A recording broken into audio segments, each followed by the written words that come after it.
প্রিয় দর্শক আসসালামু আলাইকুম।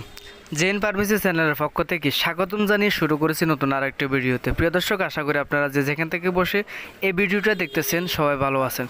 আপনার সন্তান যদি অ্যালার্জি বা ঠান্ডাজনিত হাসি কাশিতে ভুগে থাকে তাহলে আজকের ভিডিওটা শুধুমাত্র আপনার জন্য।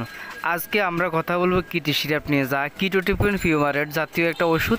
এই সিরাপটা ম্যাঙ্গো ফ্লেভার অর্থাৎ আমের স্বাদযুক্ত দিয়ে তৈরি করেছে, যা ছোট বাচ্চারা খুব বেশি পছন্দ করে। তো আসুন আমরা বিস্তারিত জানি যে কিটি সিরাপটা কি কি কাজে ব্যবহৃত, এটা কি কি রোগের কাজ করে, কারা খেতে পারবে, কাদের জন্য উপযোগী, এটার পার্শ্ব প্রতিক্রিয়া কি, সতর্কতা কি, খাওয়ার নিয়ম সহ বিস্তারিত আজকে আমরা এই ভিডিওতে আলোচনা করব।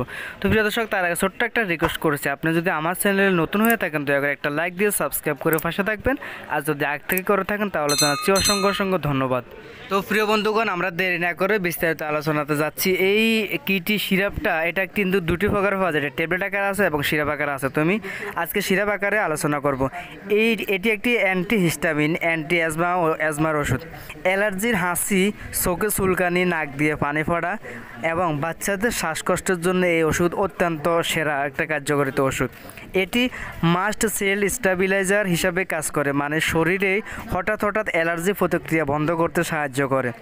তো যেসব বাচ্চাদের 6 মাস থেকে 6 বছরের ভিতরে অ্যালার্জি হয়, মাঝে মধ্যে হাসি দেখা দেয়, চোখে চুলকানি, চোখ দিয়ে পানি বের হয়, নাক দিয়ে পানি বের হয়, নাকে পানি পড়ে, বাচ্চা শ্বাসকষ্ট নিতে খুব কষ্ট হয়, দুধ খাইতে খুব কষ্ট হয়, মাঝে মধ্যে অ্যালার্জিজনিত সমস্যা দেখা দেয়, সেসব বাচ্চাদের ক্ষেত্রে এই সিরাপটা অত্যন্ত কার্যকর। তো প্রিয় দর্শক, এটা খাবে কীভাবে? এটা খাওয়ার নিয়মটা হচ্ছে বাচ্চার ওজন এবং রোগের তীব্র অনুসারে ডোজ হয়তো বাড়তেও পারে, কমতেও পারে, তবে সাধারণভাবে তার 2 থেকে 6 বছর বয়স যাদের রয়েছে তাদের 1 চামচ করে অর্থাৎ 5 মিলি করে দিনে 2 বার দেওয়া যায়। আর 6 বছর থেকে 12 বছর বয়স পর্যন্ত দিনে 2 চামচ করে 2 বার দেওয়া যায়, তবে সেটা নিকটস্থ ডাক্তারের পরামর্শ অনুসারে হবে, সেটা ওজন এবং রোগের তীব্রতা অনুসারে। খাবারের পরে খাওয়াটা এটা সবচেয়ে উত্তম, অর্থাৎ খাবারের 10-15 মিনিট পরে এটা খাওয়াবেন, তাহলে সবচেয়ে ভালো রেজাল্ট পাওয়া যাবে। তবে ডাক্তারের পরামর্শ ছাড়া ডোজ পরিবর্তন করা এটা ঠিক হবে না। আসুন এই ওষুধের সতর্কতা জেনে দিচ্ছি। এই কিটি সিরাপের সতর্কতা হচ্ছে, যেমন একটু ঘুম ভাব হতে পারে বা ঘুম আসতেও পারে। আর এই সিরাপ যদি কোনো প্রকার বড়রা খায় অর্থাৎ বয়স্ক লোকেরা খায় তাহলে খাওয়ার পরে শুধু একটু ঝুঁকিপূর্ণ কাজ করা থেকে বিরত থাকবে বা গাড়ি চালানো থেকে একটু বিরত থাকবে। তবে দীর্ঘমেয়াদী ব্যবহারের ক্ষেত্রে ডাক্তারের পরামর্শ পর্যবেক্ষণ করা দরকার। গর্ভবতী এবং স্তনদানকারী মায়েদের ক্ষেত্রে সেটা নিকটস্থ গাইনি ডাক্তারের পরামর্শ নিতে হবে।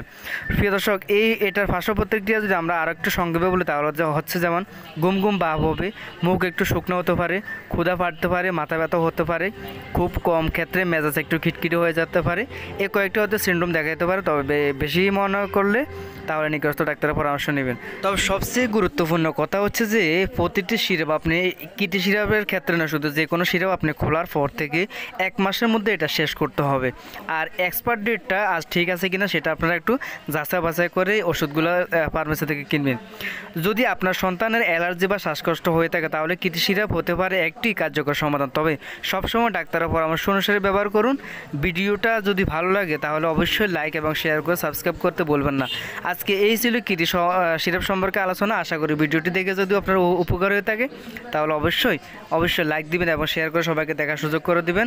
এতক্ষণ সাথে থাকার জন্য অসংখ্য ধন্যবাদ জানাচ্ছি। পরবর্তী ভিডিও দেখার আমন্ত্রণ নিয়ে শেষ করলাম। আল্লাহ হাফেজ।